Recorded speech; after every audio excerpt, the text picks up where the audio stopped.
Well, this is happening before the presidential election, and I should use that word lightly. They don't do elections in Russia. That's the fake election. But Putin has to create the sense of legitimacy, and the last thing he wants to do is have Alexei Navalny saying things from prison that gets people to not support Putin. And so I think that this is a pre-election gambit that Putin is taking, kill his main opponent and send a message to everybody else that if you get involved with opposition politics, you die. That's the message. And as we are here at the Munich Security Conference, what is your message to the delegations here in order to make sure that his death is not in vain? Well, there's nothing we can't bring him back. And sadly, we've already effectively unleashed all the sanctions that we had intended for Russia because of Putin's illegal war in Ukraine. But I think right now, the message here, and I've been meeting with foreign ministers at the Munich Security Conference, is that we need to save the lives of the other political opponents of Putin who are in jail in Russia, and specifically Vladimir Kara-Murza, who's spending 25 years in prison for, quote, treason, Ilya Yashin, 8 years for protesting the war, Alexei Goranov, 9 years for protesting the war. And these guys are all going to die in prison, like Navalny, if we don't save them. And we need to have people, real Democrats from Russia, to go in and pick up the pieces when the Putin regime collapses. And that's what these people could hopefully do if we can save them. What do you think is going to be the next move of President Putin?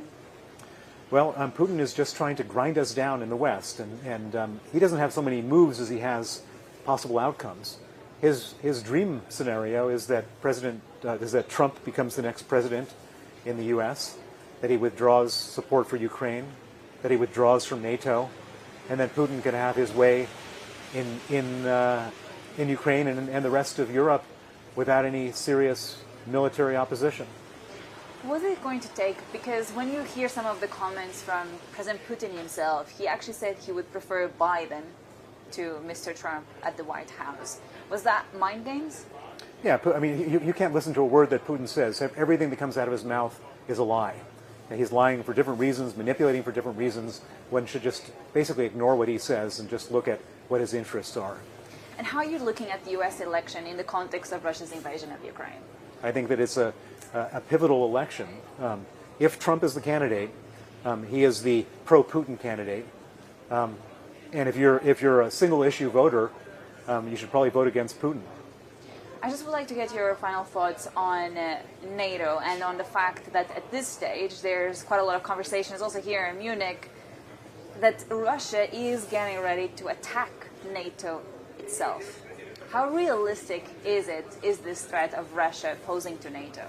Well, I think it's a dynamic situation. So if, for example, the U.S.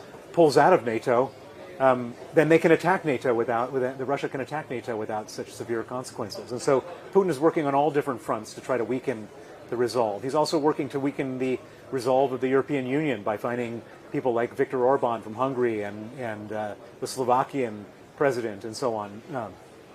I was just wondering, finally, when you think about the U.S. election and Russia's invasion of Ukraine once again, what's next?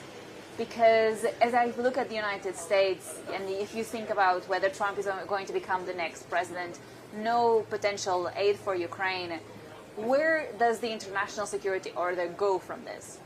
It goes into chaos. That's the problem. That's the risk. That's what everyone here is worried about. Just a final thoughts. What are you hoping to achieve from the Munich Security Conference? I'm trying to organize an initiative to free Russian political prisoners from jail before they die so that they don't suffer the same fate as Alexei Navalny.